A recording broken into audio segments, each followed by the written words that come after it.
400 കോടി വർഷം പഴക്കമുള്ള ഒരു വലിയ രഹസ്യം ചന്ദ്രന്റെ സൗത്ത് പോളിൽ ഒളിഞ്ഞിരിപ്പുണ്ട്. ഒരുപക്ഷെ അത് തേടിയായിരിക്കും 21ാം നൂറ്റാണ്ടിലെ ഗോൾഡ് റഷ് നടക്കാൻ പോകുന്നത്. ഒരു ഉൽക്ക വന്നിടിക്കുമ്പോൾ ഭൂമിയിൽ ഉണ്ടാകുന്ന കുഴിയെയാണ് ക്രേറ്റർ എന്ന് വിളിക്കുന്നത്. അത്തരത്തിൽ സൗരയൂഥത്തിലെ തന്നെ ഏറ്റവും വലിയ ക്രേറ്റർ ഉള്ളത് ചന്ദ്രനിലാണ്. അതാണ് സൗത്ത് പോൾ ഐറ്റ്കിൻ ബേസിൻ.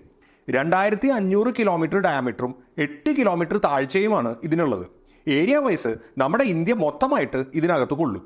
ഈ ഒരു ക്രേറ്റർ ചന്ദ്രന്റെ ഡാർക്ക് സൈഡിലായതുകൊണ്ട് ഭൂമിയിൽ നിന്ന് നോക്കിയാൽ ഇതിനെ കാണാൻ കഴിയില്ല. എല്ലാ ബഹിരാകാശ ഏജൻസികൾക്കും ചന്ദ്രന്റെ സൗത്ത് പോൾ പ്രിയപ്പെട്ടതാവാൻ ഒരു കാരണം ഈ ക്രേറ്ററാണ്. ചന്ദ്രന്റെ സർഫസിൽ കാണാൻ കഴിയാത്ത പല മിനറൽസും നാച്ചുറൽ റിസോഴ്സസും ഈ ക്രേറ്ററിൽ ഉണ്ടാവാൻ ഇടയുണ്ട്. ഇന്ത്യയുടെ ചന്ദ്രയാൻ 3 ഈ ക്രേറ്ററിന്റെ വളരെ അടുത്തും ചൈനയുടെ ചാങ്ങി 4 ഈ ക്രേറ്ററിന്റെ അകത്തുമാണ് ലാൻഡ് ചെയ്തത്. ഈ ഒരു ഏരിയയിലേക്ക് ഒരുപാട് പര്യവേഷണങ്ങൾ ഇനിയും വരാൻ പോകുന്നുണ്ട് എന്നാണ് അറിയാൻ കഴിഞ്ഞത്. Follow for more.